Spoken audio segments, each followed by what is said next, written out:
but what I'm presenting under this big wind, solar, as energy transition in China topic is what I've been studying in wind and solar, and what I've been found in the futures. Like I'm trying to start up a new areas with regarding to thinking about the questions what this wind and solar development can do really to the society, not particular to the poor, but really to the people.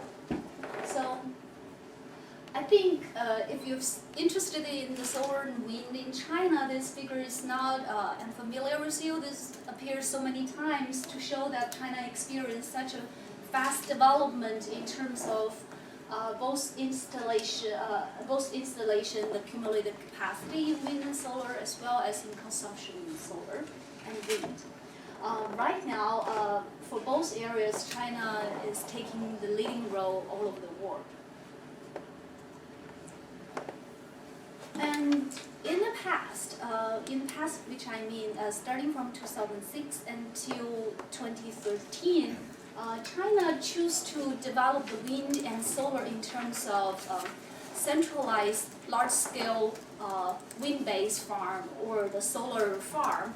So this figure actually shows the planning for the big 10 gigawatts wind farm base all over China. So you can see 1, 2, 3, 4, 5, 6, 7, 8, and 9. I'm sorry, I didn't mean to touch it. So this is a whole regions that you can develop large-scale 10 gigawatts wind-based farm. And also they have a lot of solar farms in similar regions as well, because those are the regions, the northeast and the coastal areas are the regions where we have best wind and solar resources. But for the coastal reasons, because they're so popular intensity, there's not large land to be used, so the large wind farms and solar farms will be in this north part and east part. So there's a tremendous progress for that. Which date was it? It said by the number was. I'm sorry, what's the question? Sorry, when are the 10 gigawatts? 10 gigawatts. Yeah, when should that be built by? Oh, sorry, that's 2020. By 2020. Thanks. By 2020. And that is to meet the 15% renewable target in the whole energy consumption. And the question actually with regarding to this seminar is this huge development in wind and solar really benefit local people?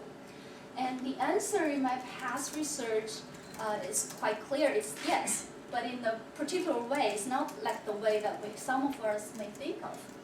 First of all, if we have this huge wind farm base built, the major contribution to local development is from the economic development as a new industry sector.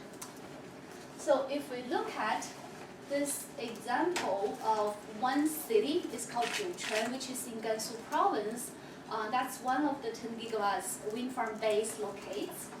The revenue of the city actually was only 1.72 billion yuan in 2007 when the wind farm started to be constructed. And if you look at the figures and the increase rate over the years is 26%. And in 2009, when the wind farm really started to build, the local revenue doubled. And even after that, even after this jump, the increasing rate also keep increasing. Oops, I didn't touch it. Also keep increasing at a dramatic speed. And you can see the figures over there. And in 2012, is 7.2 billion already. So the local revenue increased dramatically, but from what? Is that from the job creation? Is that from the local consumption? The answer is the majority of those revenue or the economic development comes from this total value added of industrial sector.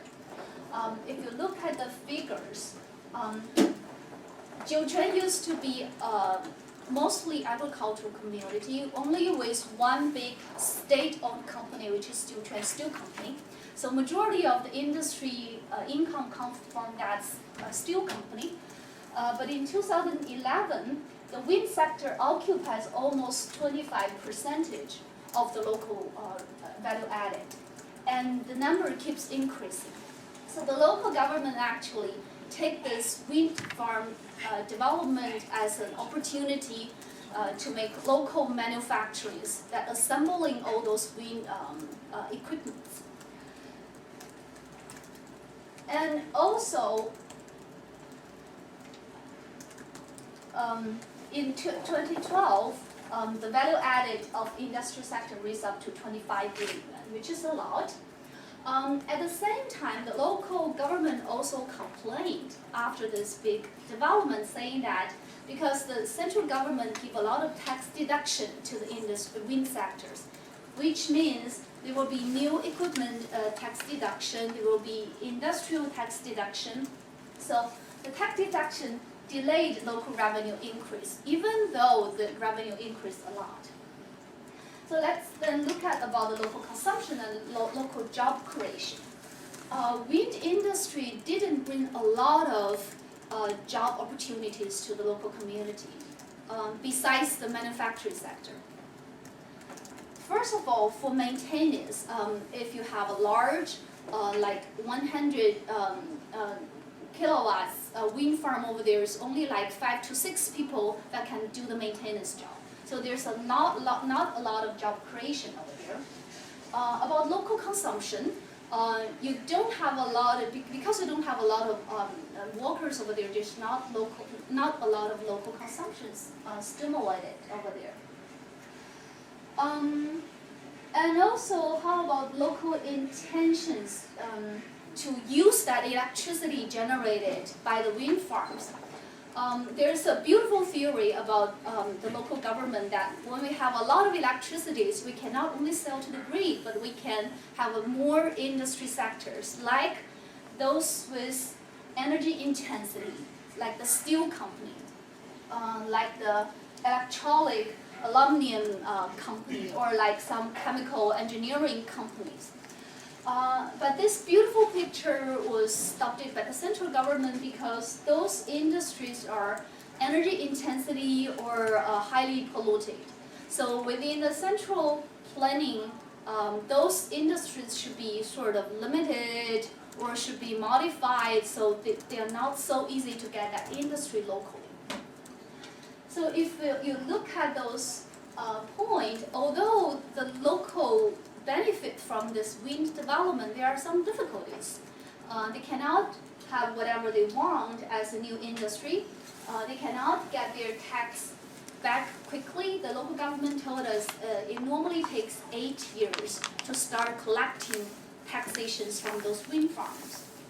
And there's not a lot of consumptions and job creation along with those wind farms. So as an industry, the wind industry developed dramatically, but the local benefit is kind of limited.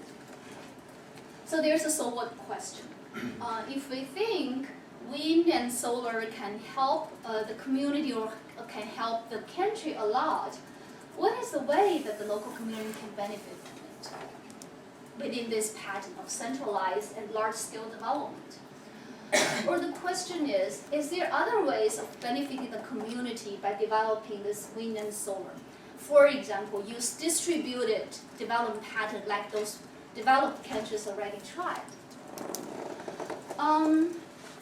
I quoted one of the interview notes here when I done that back in 2012. We interviewed a local Bureau of Finance in Guangzhou, which is a sort of county-level government in Jiuquan area. It says we do experience a lot, some development, right? The fiscal revenue increased from 84 million to 1.6 billion. But basically, what has changed is they changed the community from agricultural community to an industry community. That is all. Therefore, we are eager to know that besides the centralized development, what else is the decentralized community, a decentralized development pattern can help the community more or not. So here's a sort of compared case about the solar energy. The solar energy, different to the wind energy, we didn't have quite large scale of the solar development at the beginning because of the price. But after 2009, there is a sort of starting point of building this centralized solar farm.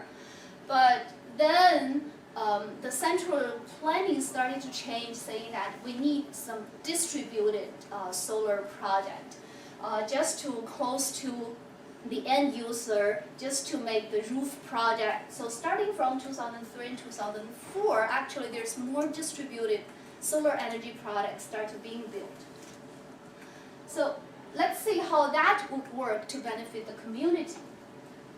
And I'll use one of the company's project, Inli's project, to show you how it works. Basically, the company tried to start up with the coastal areas where the signing condition was good.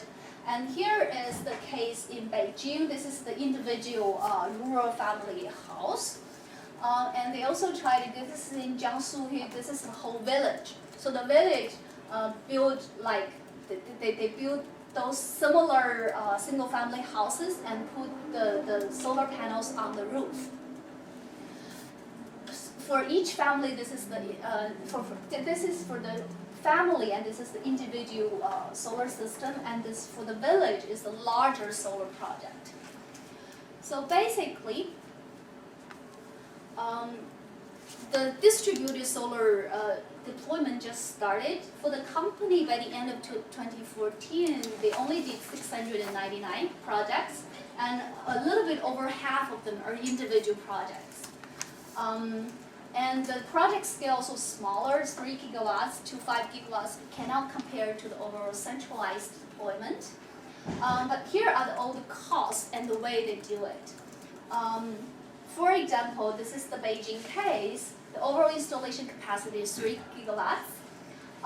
And the estimated electricity generation for a day is 10 kilowatts per hour, which makes it 36,000 per year.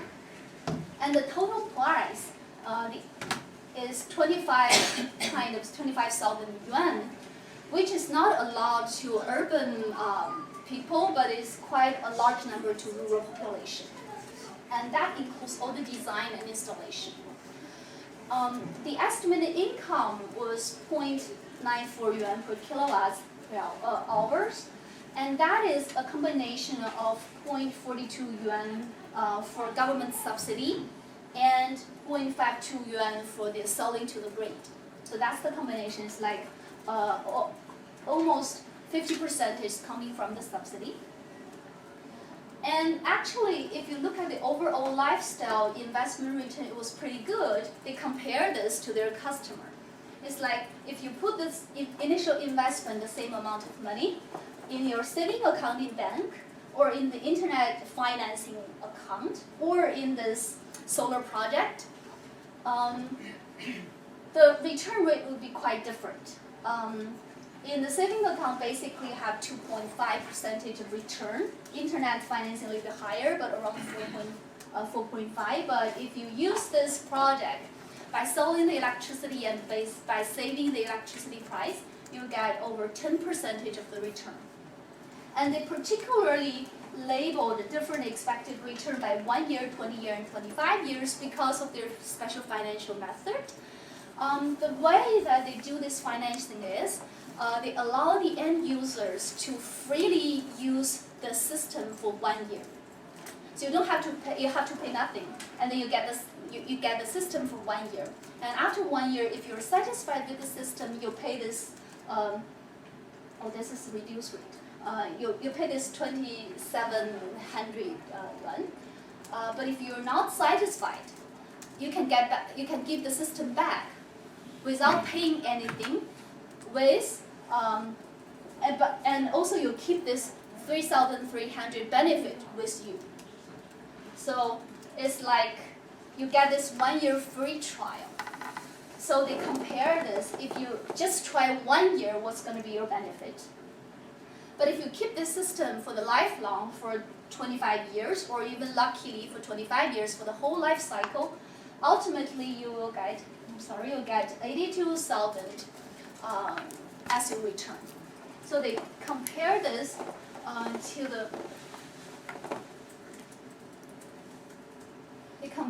to the farmers.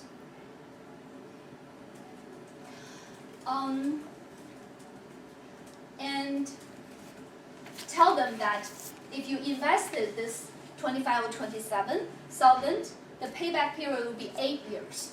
And after 8 years till the 20 years of this subsidy period of government, or till the life cycle of 25 years, all the other benefits will be kept with you. So with this, it sounds quite an innovative financing system. What was the result? I interviewed the chief financing officer from Yingli, and he told me that there are quite market advantage as well as disadvantage of this. Well, the advantage is by adopting this distributed solar energy market, the company actually start to change their strategies, not only from manufacturing but also to the deployment. So in the end, there will be more deployment projects happen in China, and that would help industry to go further.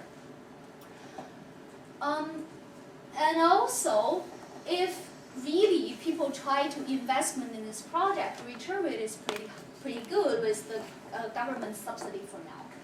And also, for a lot of people, this free trial is quite attractive. So they can start it early, but after 1 year, they still need to look at how many people would return this. And also, they build up a lot of experience stores in different parts of the city and counties to let people try this. So the market adventure is this is a whole new market, and you can really try some new innovative financing method. But the disadvantage is also clear. If we consider about the rural and urban areas, in urban areas, people have more money, so they would love to investment on this project. But the thing is, if you look at outside, we don't have a lot of single-family house in urban areas. But for the apartment building, what is the property rights for the roof of the apartment building is a huge question. So who owns the system? What if the company or the individual family move out of the apartment, which is happen quite often? How would the system be transferred? What would be the property right of this equipment if you sell it to the other ownership? So there's a lot of legal issues that is unclear for the urban usage of this distributed solar system. So even in urban areas, they prefer to sell upper middle, not even upper middle class, but upper class, who has an individual family house to install this system. And in rural areas, a lot of people would have individual house, they can use their roof, but the price, 25,000 or 27,000 or 28 or 30 is too much for them. It's too much for them.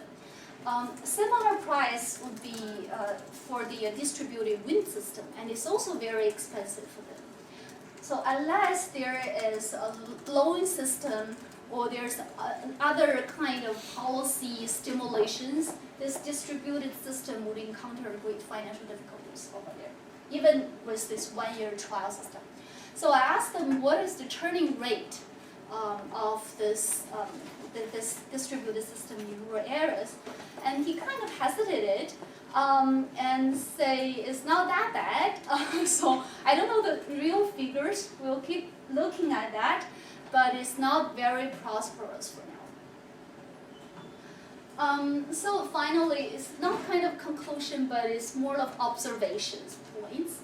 So if we look at the relationship between the wind solar development and community life, with the large-scale renewable system, it does benefit, but it benefits the society as a whole, not particular to the poor. And if you look at distributed wind and solar system, yes, it could help a lot of people that is far away from the grid. But this is so small portion of China's renewable system for now. It's not even a big figure on the statistic books. You cannot find it there. Everything on statistic book are large scales things. So it's still at this emerging period. And also, if you look at the distributed wind and solar deployment and hope that it could help the poor particularly, you may be disappointing at this point because it's so expensive.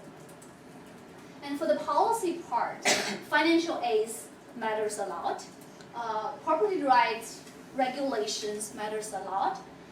And to people's risk perception matters, but not that much. So people still care about would my roof would still be stable if I have the solar system of that kind of thing, but this is not the main concern.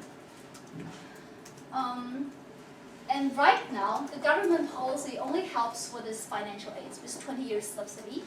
But for the property rights, the ownership of the system, all kinds of things, it's still unclear. It's still a muddy place.